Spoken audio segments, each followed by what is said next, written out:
from my hands until it finishes loading, and I leave, and I grab breakfast, and I come back to my computer, and then it's done booting up, and I eat. Some people are calling Luke petty over this, but I actually disagree. Luke is trying to experience the product as he would experience it if he wasn't a member of the tech media. If I did not directly get emailed that message, which again, I'm not complaining about receiving the email. Yeah. I'm just saying if I didn't receive that email. Thanks, Trout. Yep. It's good. And it was well explained, it was well written. Like, nothing went wrong there. My whole complaint is purely with art control. That he wouldn't have known. So the idea is actually just to maintain the integrity of the challenge. Yeah. Which is that if he wasn't on an email list, then he wouldn't have known. Because, like, when we did the Linux challenge, we didn't take help from Linux community members that would not have given us help. Yeah, we could have. I would have. Come on. Like, think about the way that the Linux community wants to promote Linux, and they do, and that's a good thing. It's overall a good thing for the world to promote Linux, which is a big reason why we did the challenge in the first place. So, but with that in mind, so through that lens, consider with the reach that we have and how much attention, how many eyes were on the Linux challenge, how much support this community would have thrown at me personally to fix a problem that I had.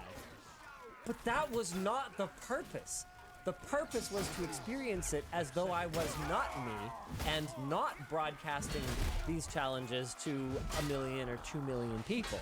And I think it's an important perspective. With that said, looking at these numbers, I will be installing that driver first thing when I get home. And I want to, because this is sick. And I have to give them props where props is due. I mentioned in an email back to them about this stuff, because I informed them of everything that I just said, because I want to give them the opportunities early and often to do cool things.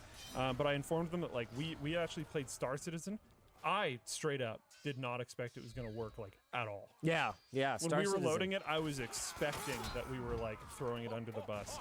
And then it was fine. Well, it was as fine as Star Citizen ever is. But yes.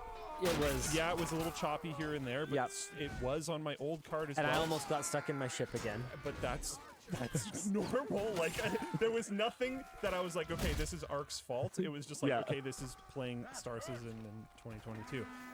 So I was quite impressed with how well it did that. It's been completely fine in Halo since I turned off reflections. I've actually had very, very few problems in-game over the last little while. And this is a huge performance jump. Yeah. I mean, on the one hand, I kind of want to talk about Intel's 1.2 gigabyte driver downloads. and that is pretty wild. The slow servers that they are serving them from. Okay. But on the other hand, man, if they're going to pack this kind of feature improvement into these drivers, I guess I'll get over it. I'll download 5 gigabyte driver updates if you're going to do that. What we're looking at here is DirectX 9 games and their relative performance going from driver 3490 to driver